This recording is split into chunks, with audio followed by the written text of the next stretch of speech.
Hello, नमस्कार, प्रणाम आप सभी को। कैसे हैं आप सब? मुझे आशा है कि आप बेहतर होंगे। अपने जीवन के उन तमाम कठिनाइयों का सामना बेहद दृढ़ता, साहस और धैर्यपूर्वक कर रहे होंगे। जैसा कि हमने कहा था कि आपके मैथ्स के थ्योरेटिकल पार्ट्स को अ, अ, आगामी एग्ज़ाम को ध्यान में रखते हुए, आगामी परीक्षाओं को ध्यान में रखते हुए कवर किया जाएगा। तो चलिए सबसे पहले हम शुरू करते हैं संख्या पद्धति से, और संख्या पद्धति को बिना समय गंवाए हम आपके प्रश्न पत्र जो वर्ग में टेस्ट के तौर पे लिया था उसी को आधार बना के हम फटाफट सॉल्व करते चलते हैं। जहाँ जो चीज़ समस्या लगेगा, ऐसा मुझे लगेगा कि ये चीज़ आपको समझने में दिक्कत होगी, उस चीज़ को मैं क्लेरिफाई कर दूंगा। और बाकी चीज़ें आप खुद ब खुद अगर समझने में दिक्कत होगी तो आप क्वेश्चन को टेलीग्राम कर सकते हैं और वहाँ आपको क्लेरिफाई कर दिया जाएगा। तो चलिए सबसे पहले हम प्रश्न से आगे बढ़ते हैं। चीज़ों को मैं शुरू से डिस्कस नहीं कर रहा हूँ, बाई प्रश्न चल रहा हूँ। तो देखिए पहला प्रश्न है, यदि एक परिमेय तथा एक अपरिमेय संख्या को जोड़ा जाए तो वह होगी परिमेय संख्या, अपरिमेय संख्या नहीं होगी, ए तथा बी दोनों होगी, इरेशनल नंबर होगी। तो समझते हैं इस प्रश्न को क्या कहते हैं। तो सबसे पहले हम आपको बता दें, परिमेय संख्या तथा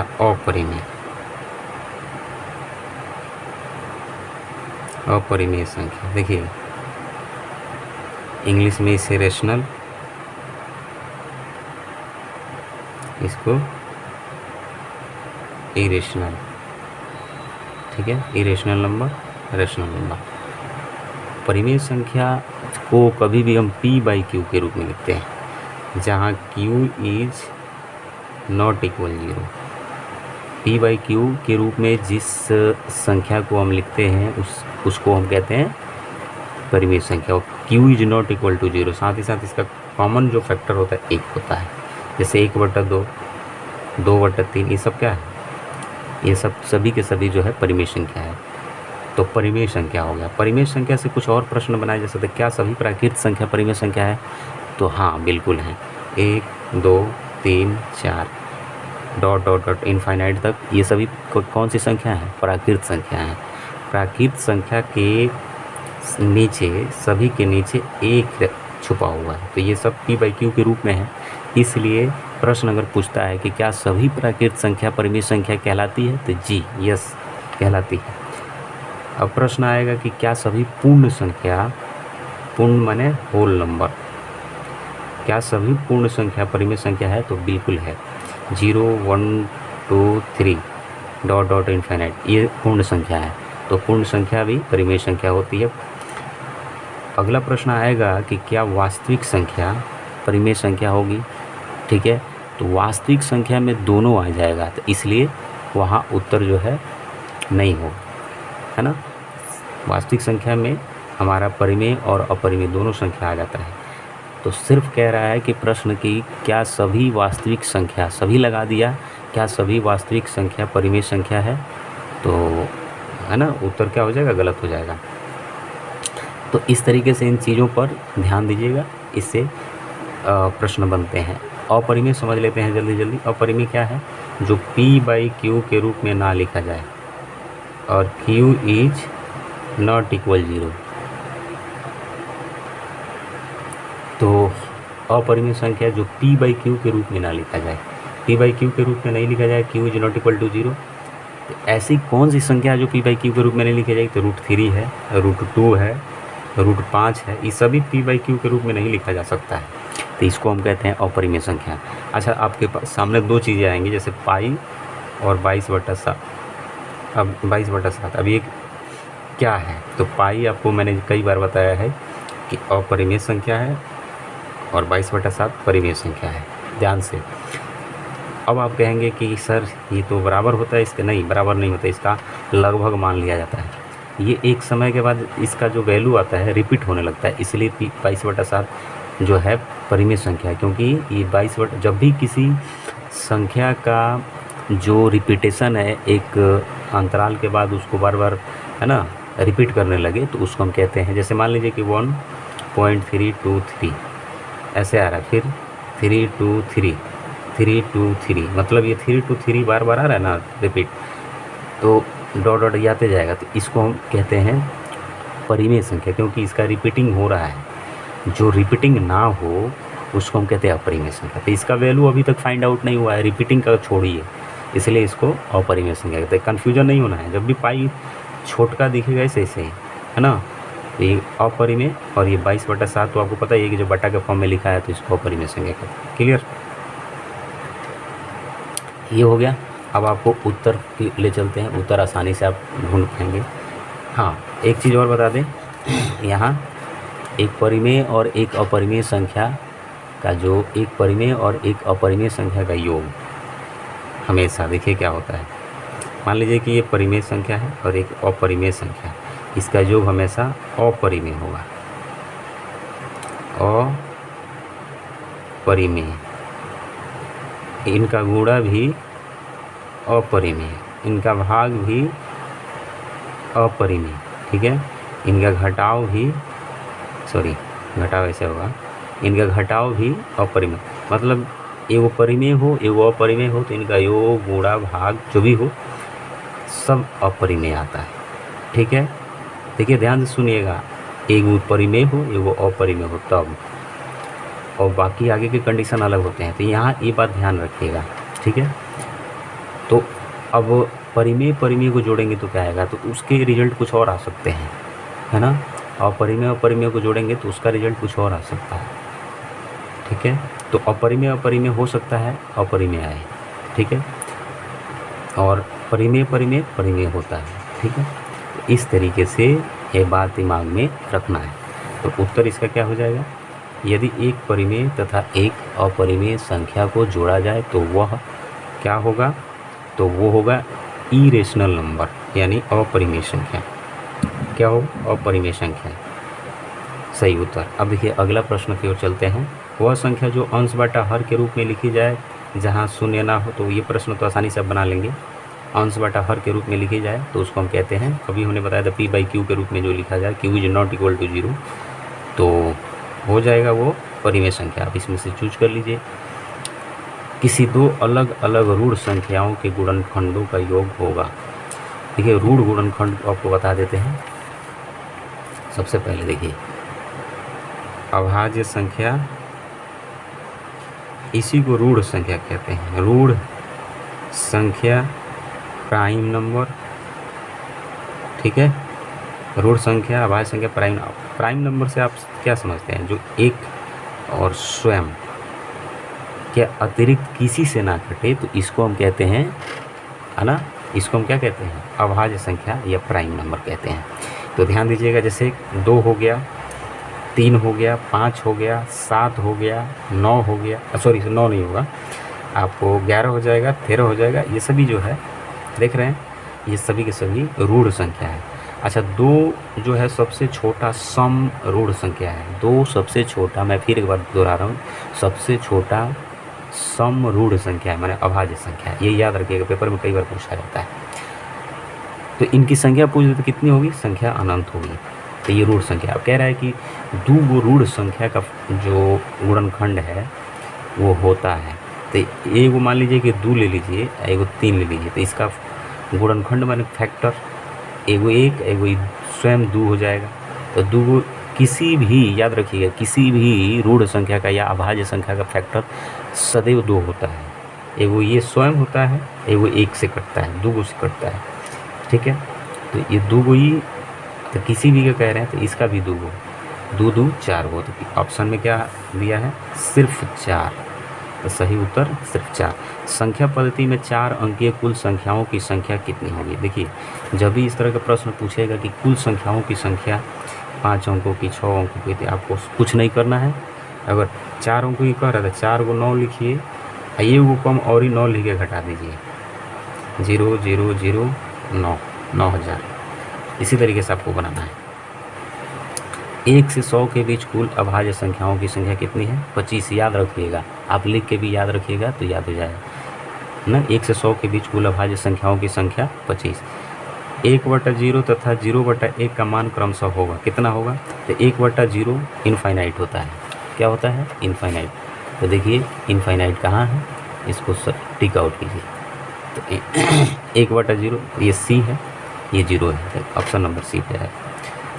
पूर्ण संख्या में सबसे छोटी तीसरी होगी। ध्यान दीजिएगा, पूर्ण संख्या में सबसे छोटी तीसरी होगी। तीसरी पूछ रहा है ना, पहली दूसरी तीसरी नहीं, पहली नहीं, तो पहली तो हो जाएगा 0। पूर्ण संख्या में 0 से हम शुरू करते हैं, 0 1 2 3, तो 0 1 2 2 आएगा, तीसरी कौन हो?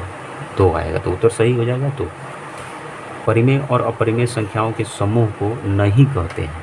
तो परिमेय और अपरिमेय संख्याओं के समूह को वास्तविक संख्या कहते हैं। तो सही उत्तर है, तो ये तो गलत हो जाएगा। ये कह रहा है कि नहीं कहते हैं। रियल नंबर इसी का इंग्लिश है, ये भी नहीं होगा। ए तथा बी, ये दोनों को कह रहा है, तो ये भी नहीं होगा। पूर्ण संख्या, ये पूर्ण संख्या नहीं कहते हैं, तो उत्तर सही पूर्ण संख्या हो जाएगा। अगला प्रश्न देखिए, निम्न में सबसे बड़ी ऋणात्मक पूर्णांक संख्या होगी। पूर्णांक संख्या किसको कहते हैं? धनात्मक और ऋणात्मक संख्याओं, पॉजिटिव और नेगेटिव, ये दोनों संख्याओं को, जैसे -2 -4 कुछ भी, इधर -1 +1 +2, ये सब जितना भी संख्या आएगा 0 से लेकर धनात्मक तक आगे बढ़ जाइए, इधर ऋणात्मक तक आगे बढ़ जाइए, तो इसको हम कहते हैं पूर्णांक संख्या, इंटीजर संख्या। कह रहे हैं कि निम्न में सबसे बड़ी ऋणात्मक पूर्णांक संख्या होगी। सबसे बड़ी इसमें कौन सी होगी?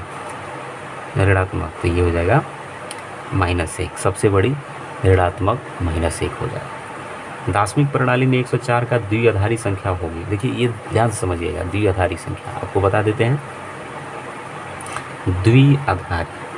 द्विआधारी संख्या, देखिए 104 का कह रहा है, तो जब भी द्विआधारी संख्या लिखते हैं तो वो हम 0 और 1 के रूप में ही लिखते हैं और 2 से भाग देते हैं हमेशा।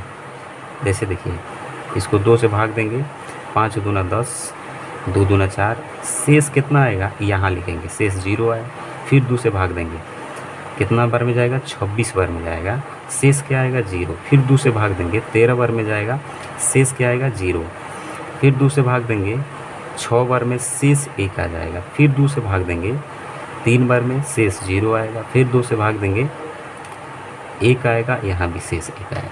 लिखते यहाँ से हैं, यहाँ से ऐसे शुरू करते हैं, ऐसे, ठीक है।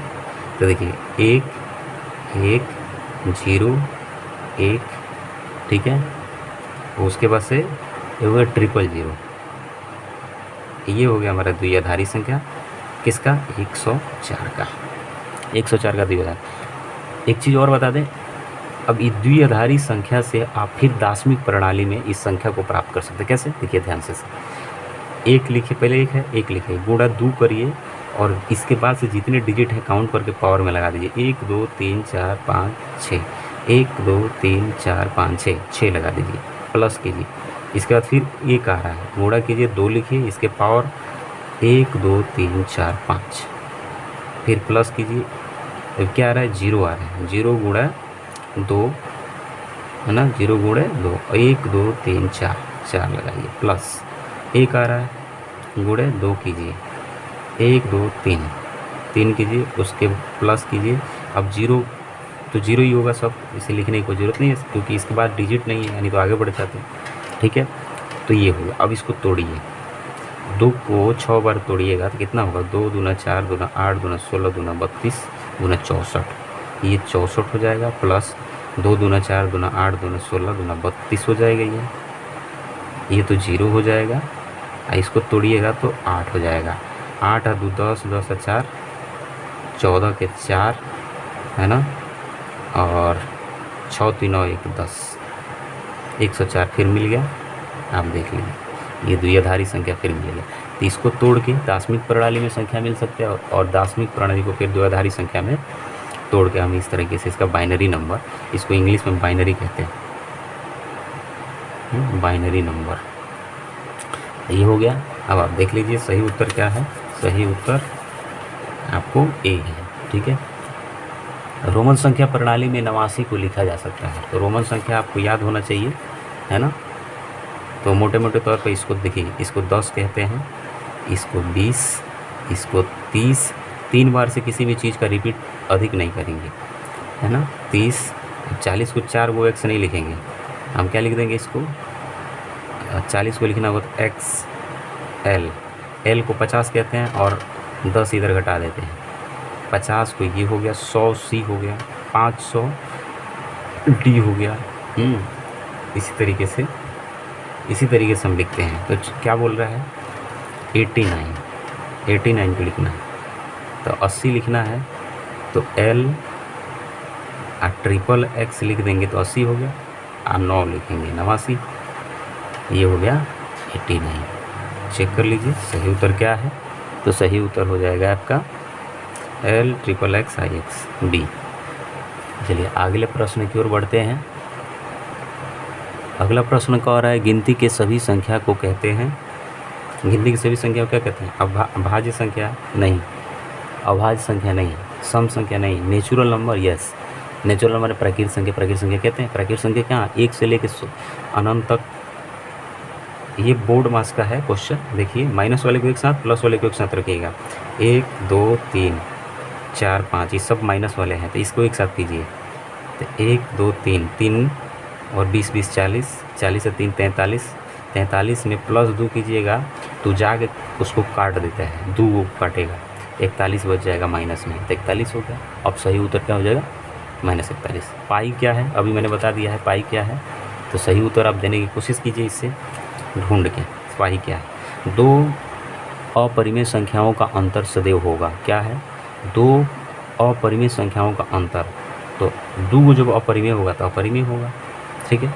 तो ध्यान दीजिएगा, गलत कथन चुने, कौन गलत है इसको चुनना है। कह रहा है कि सभी प्राकृतिक संख्या पूर्ण संख्या है, तो गलत बात है ना, सभी प्राकृतिक संख्या पूर्ण संख्या नहीं है, नहीं प्राकृतिक संख्या, सभी प्राकृतिक संख्या पूर्ण संख्या है, तो ये तो सही है सही, सॉरी मैंने ये इसमें गलत चुनना है ना, तो ये तो सही है, तो इसके हिसाब से मैंने गलत चुनना है, तो ये तो सही है।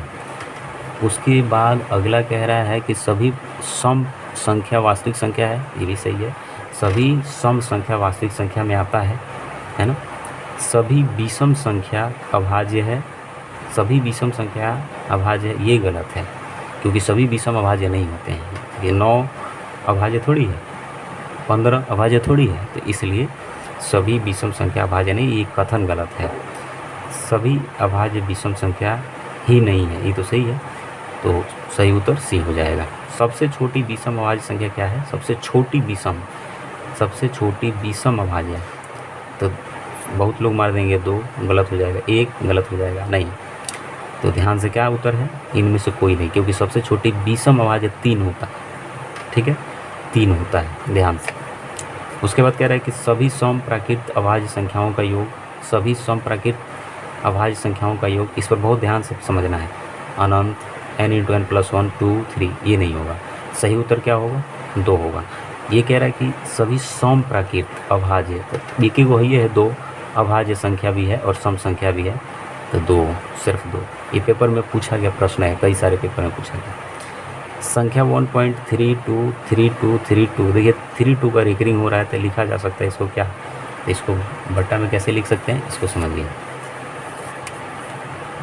देखिए अगर कोई भी संख्या रिकरिंग में दिया है तो इसके तरीके कैसे हैं, फ्रैक्शन में भिन्न में लिखने के लिए, जैसे दिया है 1.3232 ... इसको हम ऐसे भी लिख सकते हैं 1.32 पर रिकरिंग, ठीक है। अब इसको भिन्न में चेंज करना है तो कुछ नहीं करना है, 132 लिख के इसके पहले वाला डिजिट 1 घटा देना है, और देखिए कितना पर रिकरिंग है, तो 2 को कर दो, 2 को 9 लिख दी, कितना हो जाएगा 131/99, ये हो गया। अब इसमें कुछ और भी टाइप्स आते हैं, जैसे ये लिख दिया 1.032, है ना, ऐसे लिख दिया, 2 इस पर रिकरिंग लिख दिया, तो इसको कैसे लिखेंगे, तो ध्यान से देखिएगा, 1032 लिखिए, इसके पहले 2 डिजिट को हटाइए, 10 घटा दिए, इसको लिखिए, इसके पहले बिना रेकरिंग वाला पॉइंट के बाद और रेकरिंग के पहले कौ डिजिट है जो जिस पर रेकरिंग नहीं है, तो एगो 0 लगा दीजिए। अब घटाइए, देखिए कितना हो गया, ये नियम अलग है, ये नियम अलग है। अभी देखिए, ये देखिए घटेगा तो कितना हो जाएगा 1022/990, ये आपका सही उत्तर हो जाएगा। ठीक है, ये हो जाएगा सही उत्तर। तो आप इस तरीके से ही बना सकते हैं। अगर इसको फ्रैक्शन में चेंज करना होता है, जैसे कई बार फ्रैक्शन में उत्तर देता है, तो आप इसको कैसे बनाएंगे? तो देखिए, इसको ऐसे ही बना सकते हैं, 1+0 है ना, 0.032, इस पर एक रिंग, तब इसको ऐसे कर दो 1+, और ये कितना हो जाएगा 32 अब ये माइनस में 0 कीजिएगा, कोई फ़र्क नहीं पड़ेगा, 9 और बिना रेकरिंग वाला एगो है, तो एगो 0 लगा दीजिए, तो 1+32/990। अब इसको आप ऐसे भी ले सकते हैं 1.32/990, तो ये पूर्णांक मीन्स ऑप्शन में ये भी मिल जाएगा, ऑप्शन में ये भी मिल जाएगा। ये जब इस तरीके से पूछे तो इसको ऐसे लिख सकते हैं। ठीक है, तो ये रेकरिंग वाला चीज़ याद रखिएगा। तो सही उत्तर क्या हो जाएगा इसमें? कहाँ गया प्रश्न, देखिए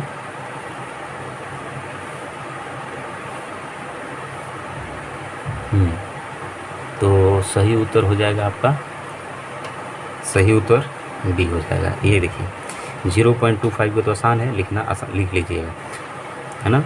इतना करके इतना पॉइंट के बदले 1 और इसके नीचे जितना डिजिट है 0 लगा दीजिए, हो गया।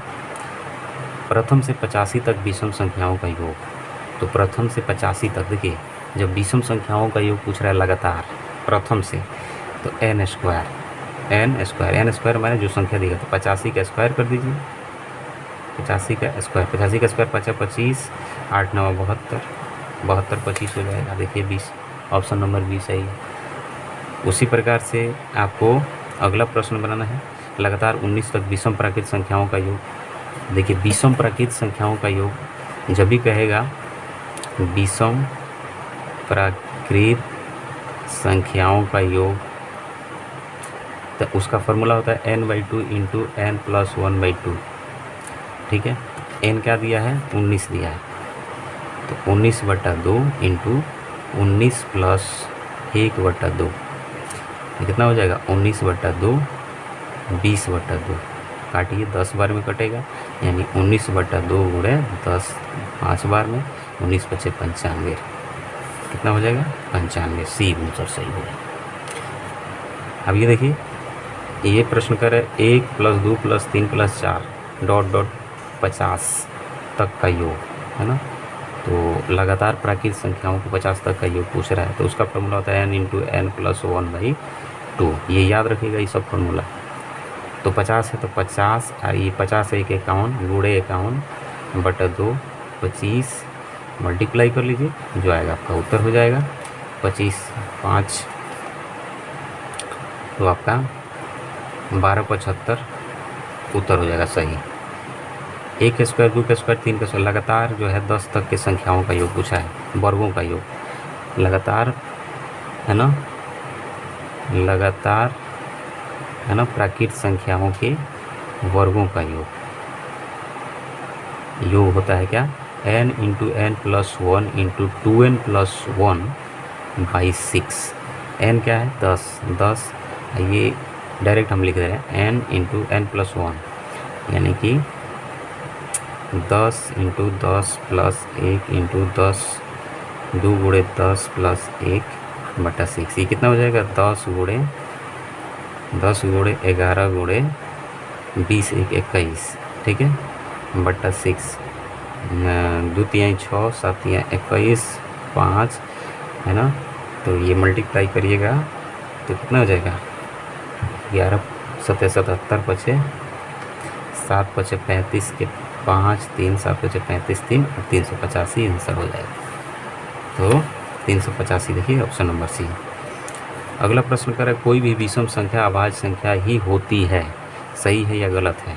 तो कोई भी विषम प्राकृत संख्या जो है अभाज्य संख्या होती है, ये बात क्या है, कोई भी विषम, कोई भी कह रहा है विषम संख्या अभाज्य संख्या, ये सही नहीं है, सत्य नहीं। तो इस तरीके से इस तरीके से अगला प्रश्न देखिए, सबसे छोटी रूढ़ संख्या क्या है? तो रूढ़ संख्या आपको पता है, आसानी से निकालिए सबसे छोटी रूढ़ संख्या। तो सबसे छोटी रूढ़ संख्या 0, 1, 2, 3। तो 1 ना तो भाज्य है ना अभाज्य है, याद रखिएगा, 1 ना तो भाज्य है ना अभाज्य है। एक क्या है? सबसे छोटी विषम संख्या है। ठीक है, इस बात को नोट करके लिख लीजिएगा। 0 जो है पूर्ण संख्या है, लेकिन पूर्णांक संख्या है। ये पूर्ण संख्या पूर्णांक संख्या, लेकिन 2 जो है, 3 जो है, ये दोनों ही रूढ़ संख्या है, लेकिन छोटी पूछ रहा है तो 2 हो जाएगा सबसे छोटी। n का न्यूनतम मान किसके लिए 2n+1 एक रूढ़ संख्या नहीं है? तो देखिए 3 भरिएगा यहाँ, तो 3 दूना 6, 1 7 रूढ़ संख्या हो जाएगा। ये पूछ रहा है नहीं है। 5 दूना 10, 1 11 नहीं है। 4 दूना 8, 1 9 नहीं है।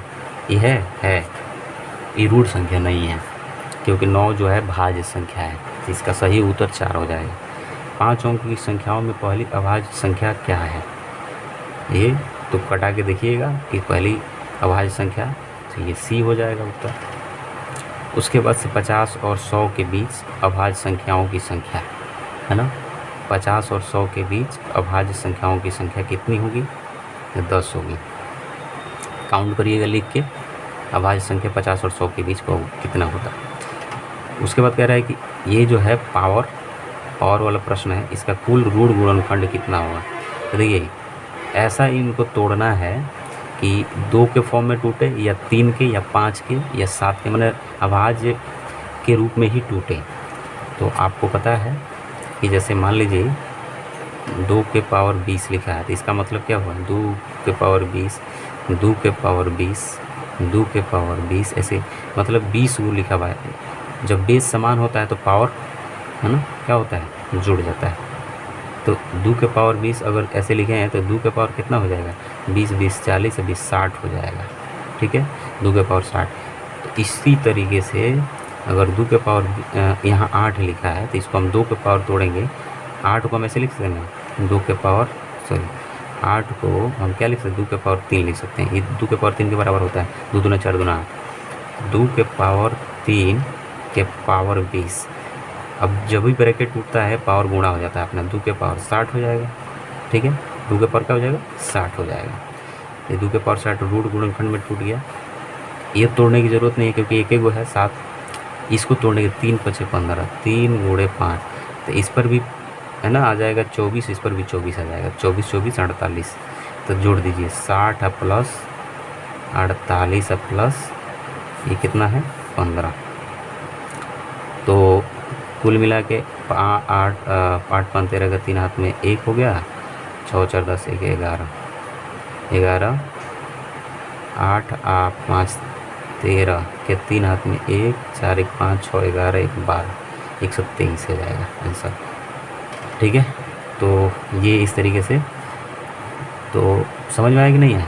एक बार फिर समझा देते हैं। देखिए जब भी पावर ये रहेगा इस तरीके से, और ये कह रहा है कि कुल रूढ़ गुणनखंड माने अभाज्य गुणनखंड में तोड़ना है इसको, तो 2 के फॉर्म में तोड़िएगा, चाहे 3 के 5 के फॉर्म में तोड़िएगा, या 7 के फॉर्म में तोड़िएगा, या फिर अभाज्य गुणनखंड के फॉर्म में ही तोड़िएगा। तो इसको 2 के फॉर्म में तोड़िएगा, तो इसको 2 के फॉर्म में तोड़ने के लिए हम क्या लिख सकते हैं? 2 के पावर 3। ठीक है, तो 2 के पावर 3, अब पावर जो है ब्रैकेट टूटेगा तो मल्टीप्लाई हो जाता है, 60 हो जाएगा। इसमें 3 गुणे 5 लिखेंगे, तो इसके ऊपर भी 24, इसके ऊपर भी, दोनों के ऊपर 24, क्योंकि बेस है ना अलग अलग है। जब पावर अलग अलग होगा तो दोनों के ऊपर पावर आएगा, तो 2 पावर बनेगा। यहाँ एक वो पावर रहेगा, तो सब जो है मिल के यहाँ 48 गो, यहाँ 60 गो, यहाँ 15 गो, सब मिल के पावर खाली जोड़ दीजिएगा तो 123 आएगा, वही उसकी संख्या होगी। आगे देखिए, 4 अंकों की सबसे बड़ी संख्या 5 अंकों की सबसे छोटी संख्या से कितना कम है? ये आपके लिए है, खुद बनाइए। सबसे बड़ा ऋण पूर्णांक क्या है? ये खुद बनाइए। सबसे बड़ा ऋण पूर्णांक ये आपको बता देते हैं, पावर वाला देखिए, यूनिट डिजिट। कोई भी बड़ी से बड़ी संख्या अगर 0 1 5 6 इकाई अंक हो, तो उसके पावर में कुछ भी हो वो इकाई अंक उतना ही होगा, 6 होगा चाहे 5 होगा, 1 होगा। देखिए ऐसे लिखो 1 2 3 4 5 6, ये संख्या के पावर लिख दिए 1 2 3 4 ऐसे लिख दिए। अब पूछे कि इकाई अंक इसका बताइए क्या होगा, तो 6वें हो जाएगा। क्यों? क्योंकि ये 0, 1, 5, 6 नियम याद रखिएगा। 0, 1, 5, 6 में से कोई भी इकाई अंक का पावर कुछ भी रहे, तो इकाई अंक पूछ रहा है तो नो चेंज। 0, 156, no change. वही अगर मान लीजिए कि 2 रहे, 3 रहे, 7 रहे, 8 रहे, तो पावर जो भी रहे, पावर में हम 4 से डिवाइड करते हैं। ठीक है, जैसे मान लीजिए कि 1, 2, 3 है, इसका पावर जो है 33 है। ठीक है, तो इकाई अंक पूछ रहा था। अब ये नहीं हो जाएगा, अब इसको 4 से डिवाइड करेंगे, क्योंकि लास्ट में 3 है, तो इसके लिए हम 4 से डिवाइड करते हैं। ये याद रखिएगा, 23 और 78 इकाई अंक को 4 से डिवाइड करेंगे तो 8 चौका 32, यानी 3 के अवशेष को यहाँ पावर में लिख देंगे, इसके यूनिट 3 हो जाएगा। अगर मान लीजिए कि 4 हो, 9 हो, तो 2 से डिवाइड करिएगा, वही चीज़ पावर। ठीक है, तो ये सारे प्रश्न उत्तर बन जाएंगे, आप बनाइएगा। ठीक है, आगे देखिए कि इन्हीं 2 अंकों की संख्याओं के अंकों को और उन अंकों के पलटने से बनी संख्या का योग 66 है। तो उस संख्या के अंकों का योग हमेशा जो है 11 होता है। अंकों का योग जब पूछेगा इस तरह के प्रश्न में, संख्या 2 अंकों की संख्या को पलटने से बनी संख्या इस तरह से है ना, उसका योग दे दिया गया है। उस संख्याओं का योग हमेशा ये ध्यान में रखिएगा कि 11 से क्या होता है, हाँ, तो उसका संख्याओं के अंकों का योग 11 और जो अंतर होता है 9 से विभाजित होता है। ठीक है, तो ये याद रखिएगा, 2 अंकों की बड़ी से बड़ी भाज्य तथा अभाज्य संख्या का अंतर होता है। 2 अंकों की बड़ी से बड़ी भाज्य तथा अभाज्य संख्या का अंतर कितना होता है? तो 2 अंकों की बड़ी से बड़ी संख्या अभाज्य संख्या क्या होगा? 97 हो जाएगा, अभाज्य 99 हो जाएगा। दोनों का अंतर देख लीजिए, 2 हो जाएगा सही उत्तर। यदि किसी संख्या को 29 से भाग दिया जाता है तब भागफल 7, शेषफल 7 प्राप्त होता है, तो वो संख्या क्या है? तो इसको जो है आप याद रखिएगा, भाज्य बराबर भाजक गुणे भागफल प्लस शेषफल। भाजक 29 है, 7 है, तो 20 7 है, मल्टीप्लाई करके जोड़ दीजिए, यही आपका आंसर हो जाएगा। ठीक है, एक और बता दें आपको, संख्या पद्धति में जो 2 प्रणाली होती हैं, एक दार्शनिक प्रणाली और एक अंतर्राष्ट्रीय प्रणाली। ये दोनों प्रणाली याद रखिएगा। यहाँ देखिए, इकाई, दहाई, सैकड़ा, हज़ार, 10,000 है ना, लाख, 10 लाख है ना, इस तरीके से बढ़ता है, करोड़ है ना, आगे बढ़ता है। लेकिन इधर इसमें क्या होता है, मिलियन बिलियन में आता है। जैसे इकाई, दहाई, सैकड़ा, हज़ार, 10,000, 100,000। ठीक है ना, 10,000 के बाद 100,000 आता है, 100,000 के बाद फिर मिलियन शुरू होता है, फिर 10 मिलियन, फिर 100 मिलियन। ठीक है, 100 मिलियन के बाद फिर बिलियन शुरू होगा। देखिए ध्यान से, बिलियन, फिर 10 बिलियन, फिर 100 बिलियन, फिर ट्रिलियन शुरू है। मतलब यहाँ 100,000 के बाद चेंज हो रहा है। यहाँ जैसे हो रहा है ना, इकाई, दहाई, सैकड़ा, हज़ार, 10,000 के बाद चेंज हो जाता है 10,000 है ना, इकाई, दहाई, सैकड़ा, हज़ार, 10,000, लाख, 10 लाख, फिर करोड़, 10 करोड़, फिर है ना आगे बढ़ जाता है, 10 करोड़ के बाद फिर आगे बढ़ जाता है। तो इस तरीके से यहाँ 10 पर चेंज होता है, यहाँ 100 पर चेंज होता है ना। तो यहाँ ध्यान रखना है कि 100,000 पर चेंज होता है, और यहाँ जब भी आएगा 100,000 पर आएगा। तो ये प्रश्न ध्यान रखना है। साथ ही साथ विभाज्यता का नियम आप पढ़ लीजिएगा। विभाज्यता का नियम, जैसे 2 से कोई भी लास्ट में सम संख्या हो, बड़ी से बड़ी संख्या लास्ट में सम संख्या हो या 2 हो, तो 2 से कट जाएगा। 3 से जो भी संख्या हो, संख्याओं के अंकों का योग 3 के पढ़ा में, जैसे 1 2 3 है ना, तो ये दोनों सबको जोड़ने पर 2 1 3 3 3 6 आ रहा है, ये 3 से ज़रूर कट जाएगा। 4 का व्यवस्था का नियम कहता है कि लास्ट में या तो 0 हो, 2 या फिर इसका टेबल में आता हो 32 36 कुछ भी आता हो, तो ये कट जाएगा। 5 से कहता है कि या तो 5 हो या तो 0 हो, लास्ट में 5 हो ना तो 0, 5 से कटे। 6 से कहता है कि 2 और 3 दोनों का नियम इसमें फॉलो करता हो, मैंने 2 से भी कटे 3 से भी कटे, 6 से जरूर कटे। 7 से कहता है कि 7 या तो 6 बार कोई भी नंबर आए, या तो 12 बार आए, या तो 18 बार आए, या 24 बार, ऐसे ही आते रहे, तो 7 से कट जाएगा। 8 से कहता है कि लास्ट का 3 डिजिट इसका टेबल में आना चाहिए, मैंने कट जाना चाहिए फाइनल, लास्ट के 3 डिजिट, तो कट जाएगा।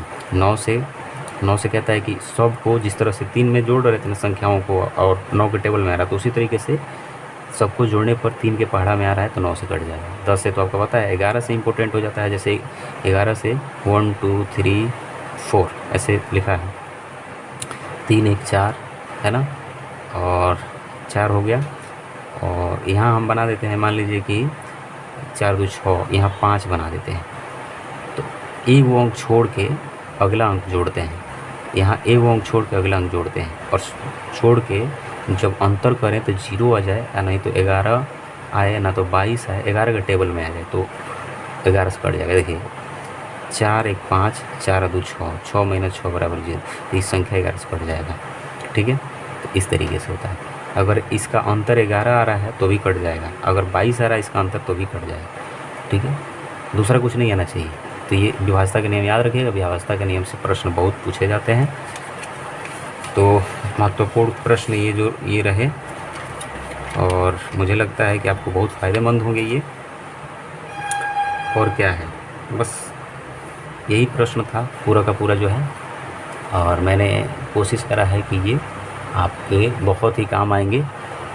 और अभी तुरंत जो है, जो चैप्टर आपको ज़्यादा डिफ़िकल्ट लगता है, नंबर सिस्टम के बाद आपको क्या कहते हैं, LCM SCF लघुत्तम समापवर्तक और महत्तम समापवर्तक का चैप्टर हम कल के वीडियो में डाल देंगे। देखिए एक ही वीडियो क्लिप में हम बना सकते हैं, लेकिन अब चूँकि इसमें थोड़ी समस्या आ रही है, मोबाइल से सारा चीज़ हो नहीं पा रहा है, तो इसलिए और थोड़ा थोड़ा मैं सिर्फ बेसिक चीज़ों को बता के छोड़ देता तो दिक्कत होता, इसलिए जो है जो भी होगा आप हमें इन्फॉर्म कीजिएगा। जो चैप्टर आपको डिफ़िकल्ट लग रहा हो उस चैप्टर को फिर से हम क्लियरिफाई कर देंगे, और जितना जल्दी हो सके उतना जल्दी आपके पास पहुंच जाएगा।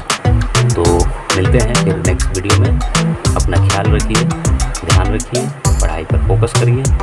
Bye bye.